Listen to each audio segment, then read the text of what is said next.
Hello, my name is Hope Welty, and I would like to thank you for joining us in Del Campos High School Coug Media Studio as we take the time to speak with candidates for the San Juan Unified Schools District Board of Education. Each of our videos will start up with a 2-minute introduction by the candidate. Then I will ask the candidate a series of questions that our parents, staff, students, and community members submitted, and our student staff helped select. Each candidate is asked the same questions, so if you'd like to hear another candidate's response, you'll be able to in their video. Candidates have up to 2 minutes to respond to each question.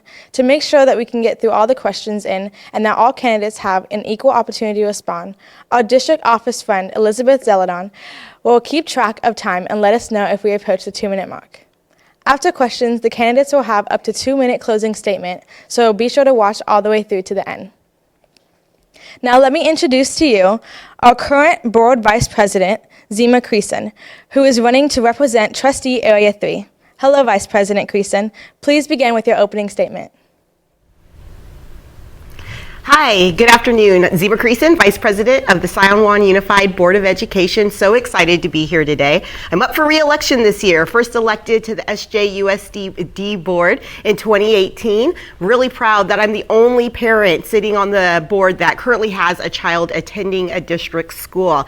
So I've been very honored and proud to represent the parent voice and really have a clear understanding of the challenges children, family, staff are facing today. You know, in the last couple years, it's been a challenge. It's been a challenging couple years, and I want to continue to do this good work. I'm very proud to be incredibly responsive. That's one of the biggest pieces of feedback that I get from the community. I respond to emails. I show up at school sites.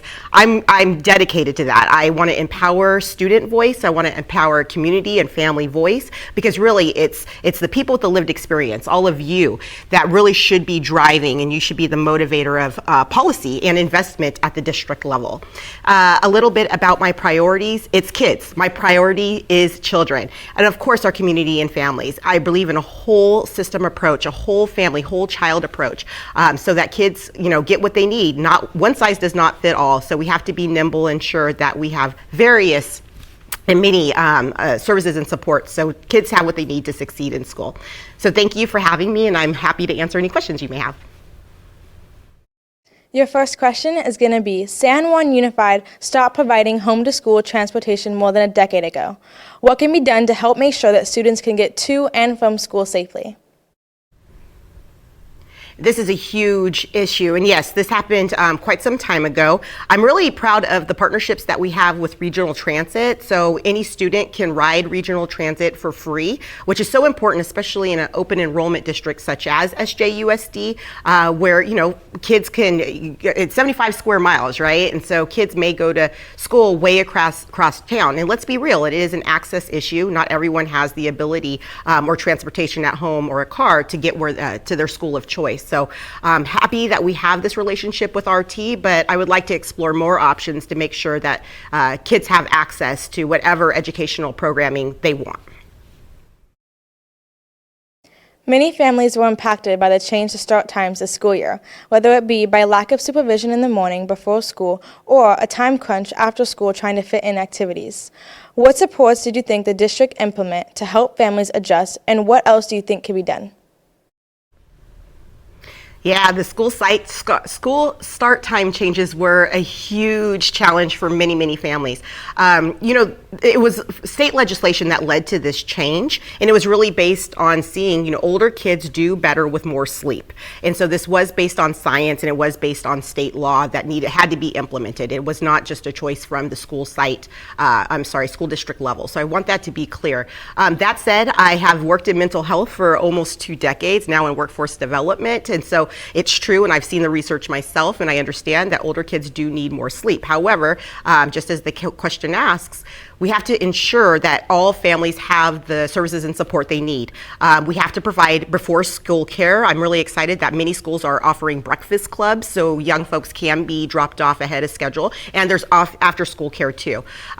For the older kids, we want to make sure that there's enrichment opportunities, that there's something for you to do, that you don't have to just hang out and not have anything to occupy your time. And so we need to definitely expand those services. But I am proud that we have implemented a whole lot of before and after school options to accommodate the school site time changes.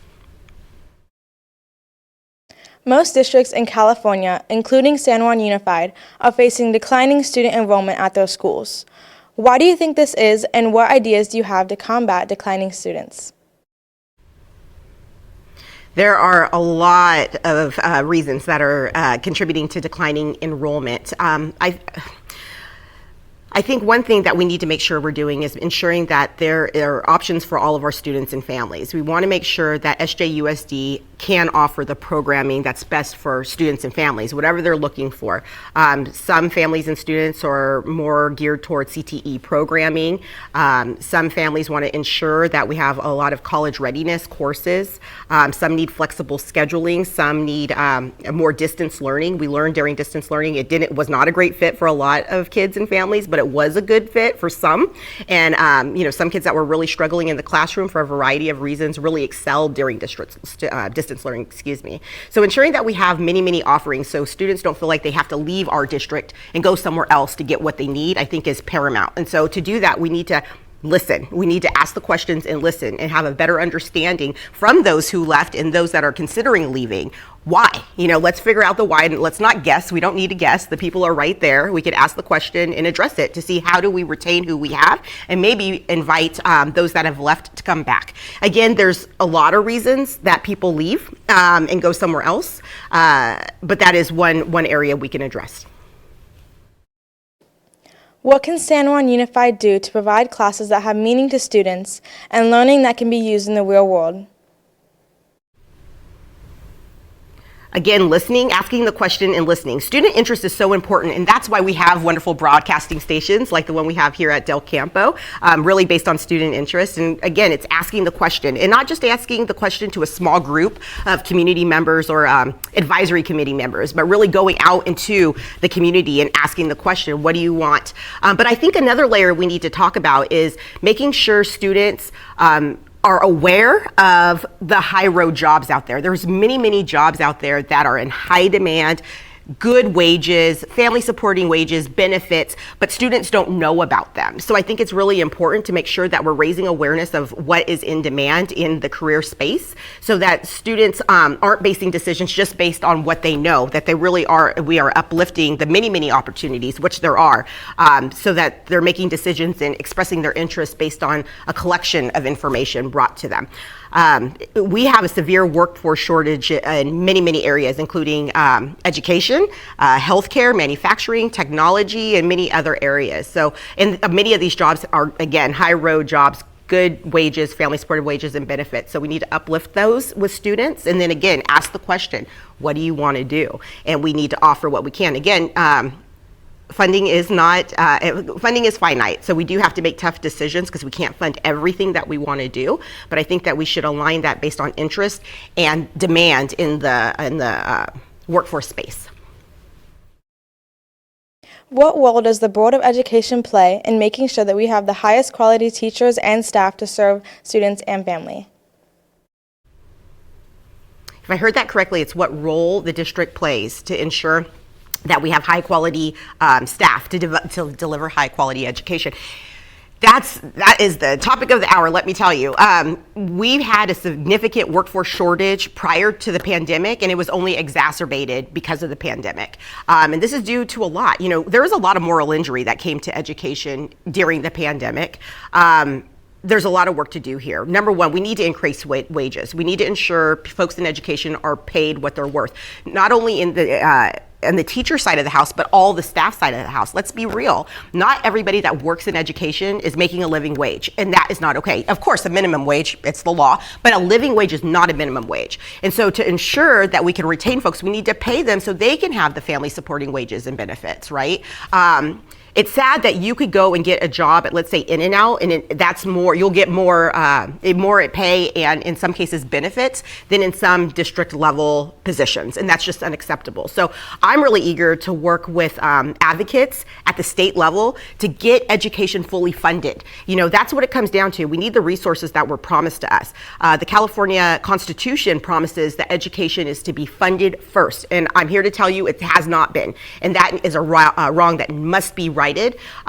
So there's a whole lot that goes into recruiting and retaining the workforce. That's one piece of it. Another idea, I know I'm running out of time, is to create a teaching education pathway program, kind of a grow your own model. So we're providing students with an opportunity to enter the education field. With more than $1 billion in community-supported bond funds, San Juan has been able to do a lot to improve and rebuild facilities. Do you support more bonds in the future, and how would you prioritize which schools the funds are spent at? I am so excited about the bond dollars. I'm so thankful that our community voted to allow us to do this. You know, the voters allowed us to have the money to upgrade our school sites. SJUSD is old. We have one school that's like 100 years old. It's like a historical site. I believe that's Carmichael Elementary. It's an old district, and the facilities need upgrading, just like anything else that, you know, ages with time. And so we know we have quite a bit of money. We've done a whole lot of work, including this wonderful studio here at Del Campo, many signature projects at most of the high schools, lots of renovations at other schools, including whole new schools, including at Arden Middle School. So I definitely support more bond dollars until we get where we need to be with our facilities. Not only addressing the aging facilities we have, but making our facilities safer. You know, our buildings were made in a time where we didn't have to worry about intruders coming on our campus. So you'll see multiple points of entry, this wing model.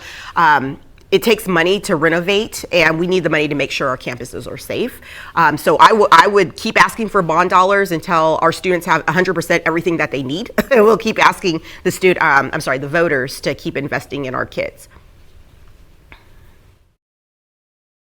What would you like to see specifically see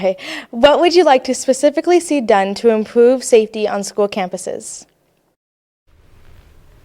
Yes, I'm going to answer this question. I realized I only halfway answered the previous question, so I'm going to try to save enough time to answer both.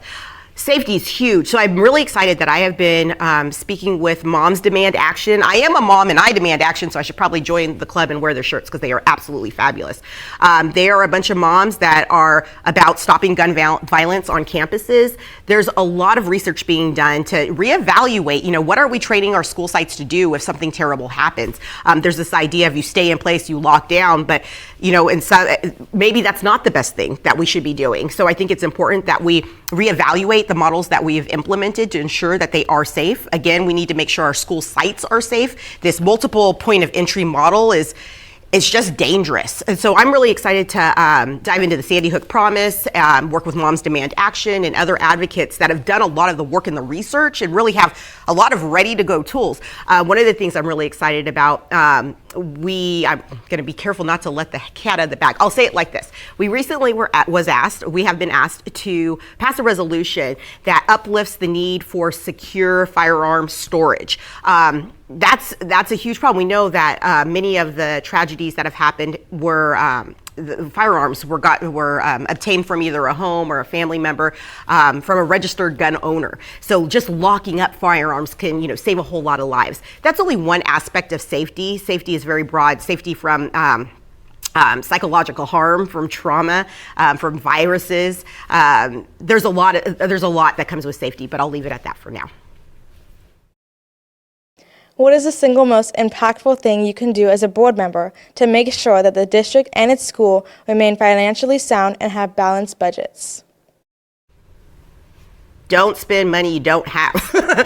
I'm really proud that our board, before my time, so I can't take all the credit. I can take credit for the last couple of years.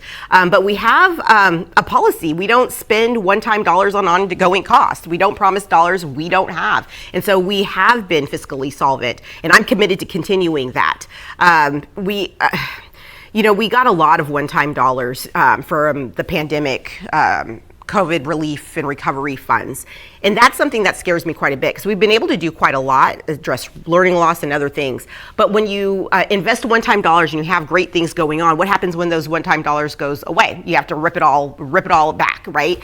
And that scares me because our students going to be left worse off than when they started. That's a real possibility. So I think it's important to work with the state legislature to ensure the things that are working. We've had some time to, like I like to say, throw noodles at the wall and see what sticks, and we've come up with some really great things that students are digging that are really helping with academic outcomes and social, emotional, mental health issues. I want to continue to figure out how to invest in those things. So maybe it's realigning existing dollars, so we're investing in new ways, and also advocating for more money, because again, it goes back to education is not fully funded and it needs to be. Like many of the adults in our community, some students are struggling with their mental health and resiliency. What is the school district's role in supporting students' mental health, and what would you do as a board member to make sure that it happens? Mental health is an issue near and dear to my heart. I was the president and CEO of Mental Health America for many years. Prior to that, I worked at MHAC, Mental Health America of California, for many years in a variety of positions. MHAC is a state policy and advocacy organization focused on mental health. And mental health is near and dear to my heart. I've lost 2 siblings to suicide, and there's a lot of mental health and substance use issues in my family. So, I also sit on the MHAC board. I'm not the executive director anymore, or president and CEO, but I'm on the board. So this is an issue that's front of mind for me all the time.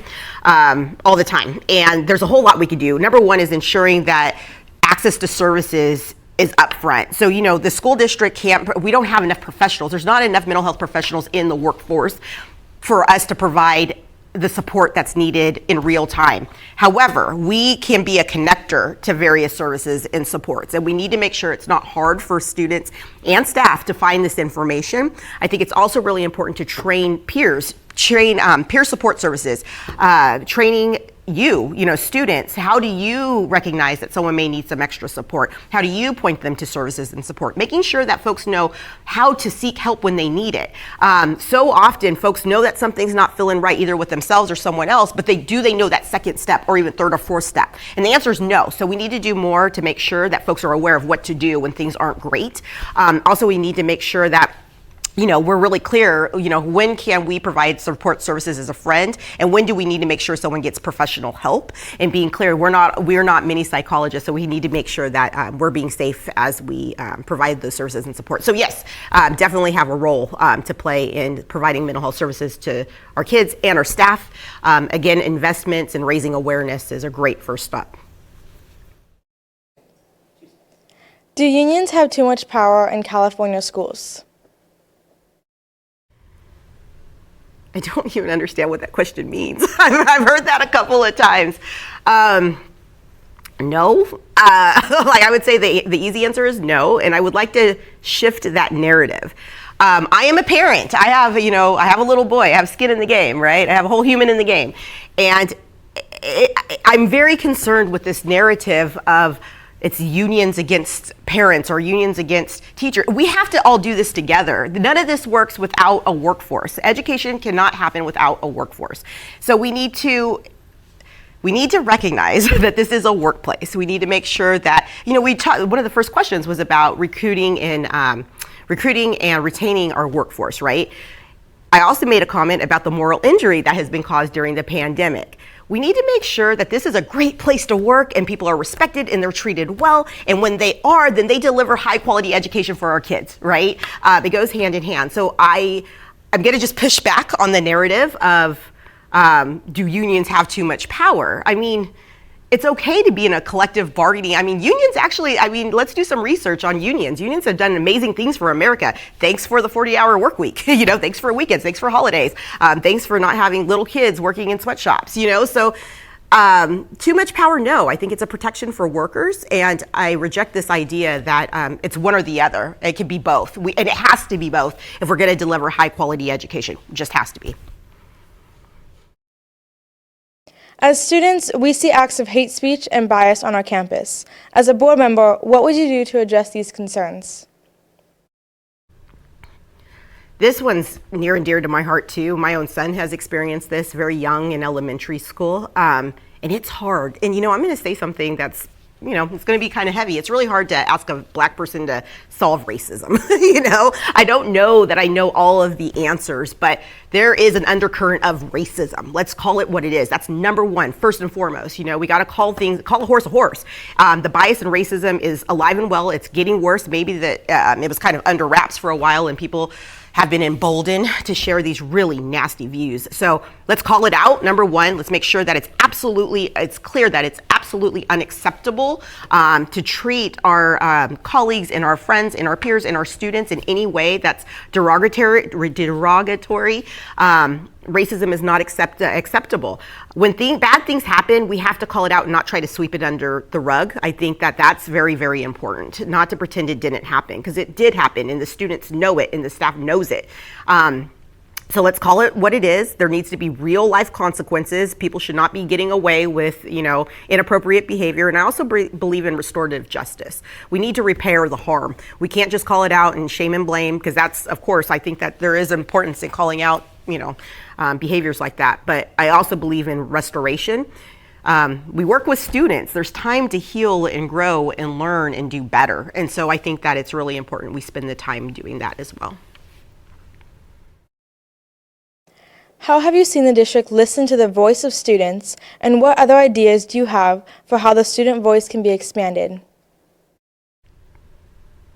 In a variety of ways. So I know the superintendent has a student advisory committee, and a lot has come out. Great stuff has come out of that work. I know I personally, as a board member before campuses closed, I spent a lot of time coming out to school sites, meeting with ASBs, meeting with clubs, doing whatever I could to talk directly to students, making sure folks knew here's my email address. I am, a board member. You can contact me anytime.